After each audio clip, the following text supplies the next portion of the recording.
My dear, before we pray, take a deep breath and allow your soul to listen. This is a moment just for you, a meeting between your pain and the hope of God. Bạn có bao giờ cảm thấy niềm tin của mình cần được làm mới không? Những lúc khó khăn, khi mà cuộc sống dường như mang đến nhiều chướng ngại vật, niềm tin có thể trở nên yếu đuối. Tuy nhiên, hôm nay, Chúa muốn bạn biết rằng Ngài vẫn đang hiện diện trong những ngày đen tối nhất của bạn. Trong Kinh Thánh, chúng ta đọc ở Roma 15:13 rằng nguyện Đức Chúa Trời của sự hy vọng đầy dẫy bạn bằng mọi sự vui mừng và bình an trong đức tin, hầu cho bạn có thể tràn đầy hy vọng nhờ Đức Thánh Linh. Lời hứa này nhắc nhở chúng ta rằng, dù trong bất cứ hoàn cảnh nào, chúng ta không đơn độc. Cảm xúc của bạn là điều bình thường, và chúng tôi muốn bạn biết rằng sự đau khổ và khó khăn mà bạn đang trải qua không phải để lại một mình. Chúa là bạn đồng hành của bạn, và Ngài có thể biến đổi những nghịch cảnh thành điều kỳ diệu. Hãy giữ vững niềm tin, vì Chúa sẽ can thiệp vào cuộc sống của bạn một cách siêu nhiên. Hãy để những lời hứa trong Kinh Thánh thấm sâu vào trái tim bạn, và hãy mong đợi những điều kỳ diệu sẽ diễn ra. Trong cuộc sống, có những thời điểm mà chúng ta cảm thấy như mọi thứ đang ngưng đọng. Những khó khăn kéo dài không có dấu hiệu kết thúc. Thậm chí có lúc, những thử thách đó khiến chúng ta cảm thấy như mình đang lạc lối trong bóng tối, không biết đi đâu về đâu. Điều này dễ làm cho đức tin của chúng ta trở nên nguội lạnh. Khi đối mặt với những chướng ngại vật thường xuyên, chúng ta có thể cảm thấy bế tắc và hoài nghi về khả năng của Đức Chúa Trời. Vì sao Ngài lại để chúng ta trải qua những thời khắc khó khăn như vậy? Nhưng khi ấy, chúng ta cần phải nhớ rằng những khoảng thời gian khó khăn là cần thiết để chúng ta phát triển đức tin của mình và học hỏi những bài học quý giá, thay vì nhìn nhận những thử thách này như một hình phạt hay một khắc nghiệt của cuộc sống. Chúng ta nên coi chúng như là những cơ hội để trưởng thành. Đức Chúa Trời có một cái nhìn khác về những mùa đông lạnh giá này. Ngài thấy sự kiên nhẫn trong cách mà chúng ta bền bỉ vượt qua thử thách. Khi chúng ta cảm thấy yếu đuối, chính đó là lúc mà đức tin của chúng ta được mài giũa, như một viên đá quý được cắt gọt. Những viên đá quý này, trước khi trở thành sản phẩm hoàn hảo, cũng đã trải qua nhiều quy trình đau đớn.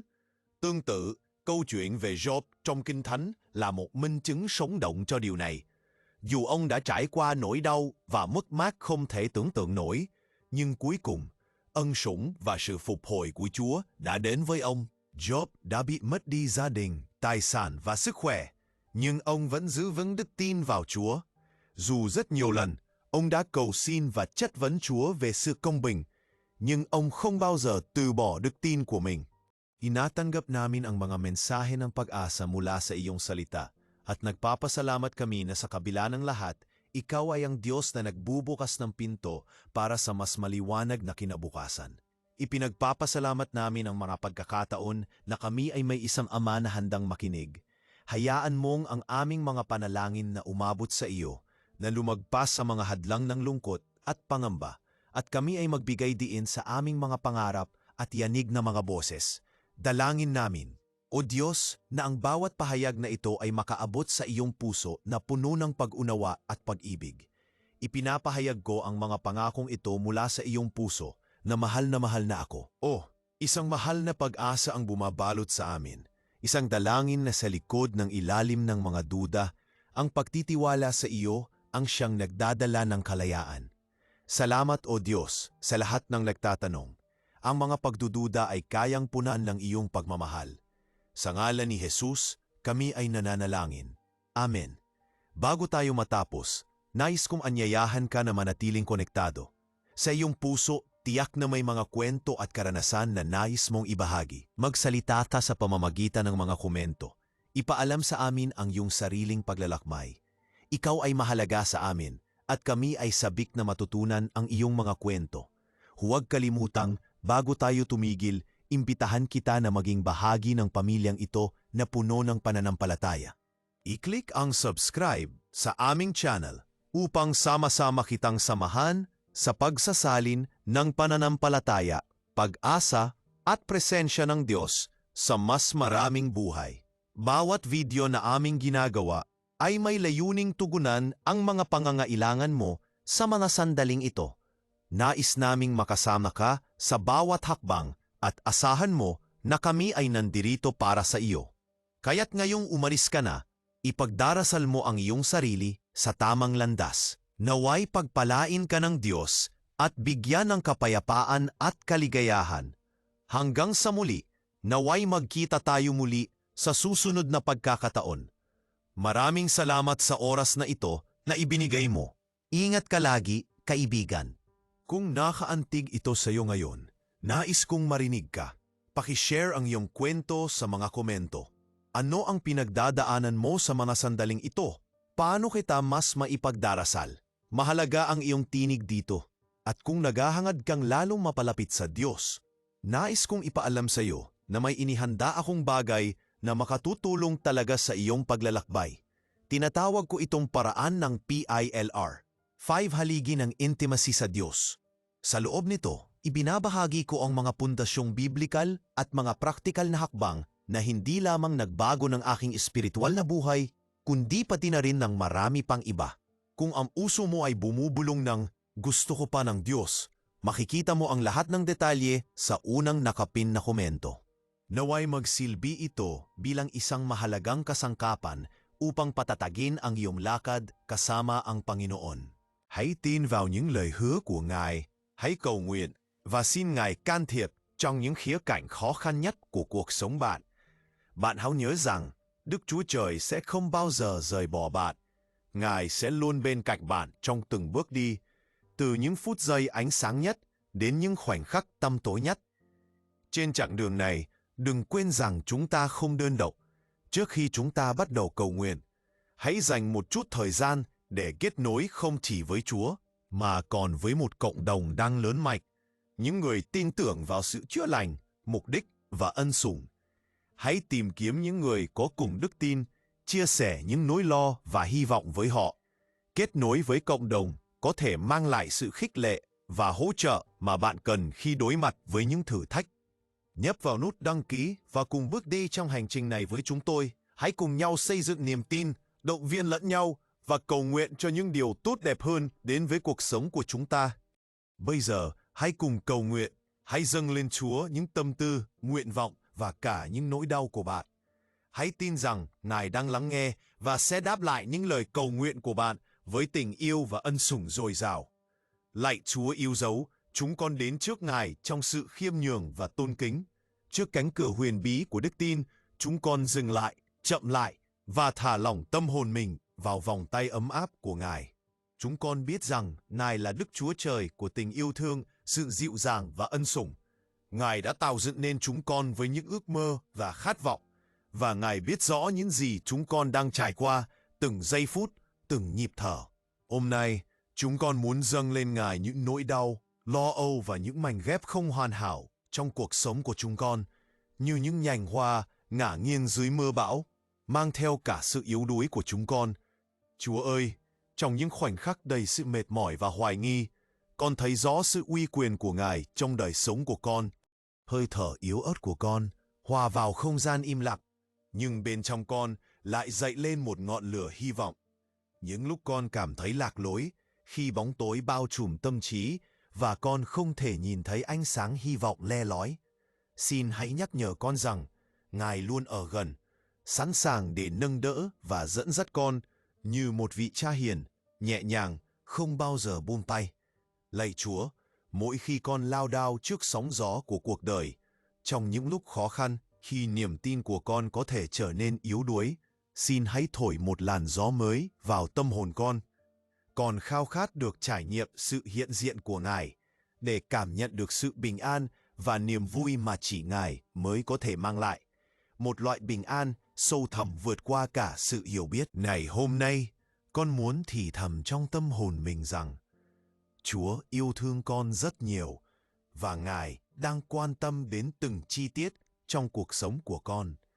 Khi mọi thứ xung quanh có vẻ như đang sụp đổ, từ những giấc mơ tan vỡ đến những mối quan hệ rạn nứt, xin hãy cho con thấy rằng trong những thử thách đó có sự kiện diệu kỳ đang diễn ra, như một bông hoa nở rộ trong mùa đông lạnh giá. Xin hãy giúp con tìm thấy niềm hy vọng trong những điều nhỏ bé nhất, những niềm vui vô hình xung quanh con, như ánh nắng đầu ngày ấm áp rọi vào những chiếc lá vẫn còn đọng lại sương sớm. Chúa ơi, con biết rằng Gióp đã phải chịu rất nhiều nỗi đau, nhưng Ngài đã không rời bỏ ông. Trong lòng con, hình ảnh Gióp đang ngồi đó dưới bóng cây cổ thụ, với những vết thương trên cơ thể, nhưng lại tỏa ra sự kiên định không thể lay chuyển. Hôm nay, con cũng cầu xin rằng Ngài sẽ không rời bỏ con. Con nối kết với nỗi đau của Gióp, nhưng cùng lúc đó, con muốn ngợi khen Ngài vì sự phục hồi mà Ngài đã mang đến cho ông. Tâm hồn con lay động trước tình yêu vô điều kiện mà Ngài đã dành cho chúng con, và con tin rằng ân sủng của Ngài có thể phát huy sức mạnh trong những khoảnh khắc yếu đuối nhất của con. Hãy nghe những lời cầu nguyện này, Chúa ơi, những lời cầu xin từ trái tim chân thành của con, nơi mà niềm khao khát muốn trở nên tốt đẹp hơn được nhen nhóm. Này hôm nay, trong lúc con cảm thấy bế tắc, như một chiếc thuyền giữa bão tố, con cầu nguyện cho chính linh hồn con được an lành. Hãy cho con sức mạnh để vượt qua những thử thách, để con luôn ghi nhớ rằng Ngài là nguồn hy vọng và sự bình an. Lạy Chúa, xin hãy băng bó vết thương trong trái tim con và giúp con học cách giải phóng những lo âu đó, như một chiếc lá vàng giật mình trước làn gió thu. Con biết rằng Ngài đã tạo ra một kế hoạch tuyệt vời cho cuộc đời con, và Ngài sẽ dẫn dắt con qua những mùa đông khó khăn, vừa đi vừa rút ra bài học từ mỗi bước đi. Inatanggap namin ang mga mensahe ng pag-asa mula sa iyong salita, at nagpapasalamat kami na sa kabila ng lahat, ikaw ay ang Diyos na nagbubukas ng pinto para sa mas maliwanag na kinabukasan. Ipinagpapasalamat namin ang mga pagkakataon na kami ay may isang Ama na handang makinig. Hayaan mong ang aming mga panalangin na umabot sa iyo, na lumagpas sa mga hadlang ng lungkot at pangamba, at kami ay magbigay diin sa aming mga pangarap at yanig na mga boses. Dalangin namin, O Diyos, na ang bawat pahayag na ito ay makaabot sa iyong puso na puno ng pag-unawa at pag-ibig. Ipinapahayag ko ang mga pangakong ito mula sa iyong puso na mahal na ako. Isang mahal na pag-asa ang bumabalot sa amin. Isang dalangin na sa likod ng ilalim ng mga duda, ang pagtitiwala sa iyo ang siyang nagdadala ng kalayaan. Salamat o Diyos sa lahat ng nagtatanong. Ang mga pagdududa ay kayang punan ng iyong pagmamahal. Sa ngalan ni Jesus, kami ay nananalangin. Amen. Bago tayo matapos, nais kong anyayahan ka na manatiling konektado.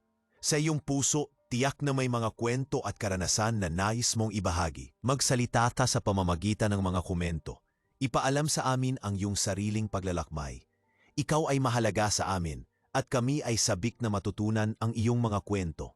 Huwag kalimutang, bago tayo tumigil, imbitahan kita na maging bahagi ng pamilyang ito na puno ng pananampalataya. I-click ang subscribe sa aming channel upang sama-sama kitang samahan sa pagsasalin ng pananampalataya, pag-asa at presensya ng Diyos sa mas maraming buhay. Bawat video na aming ginagawa ay may layuning tugunan ang mga pangangailangan mo sa mga sandaling ito. Nais naming makasama ka sa bawat hakbang at asahan mo na kami ay nandirito para sa iyo.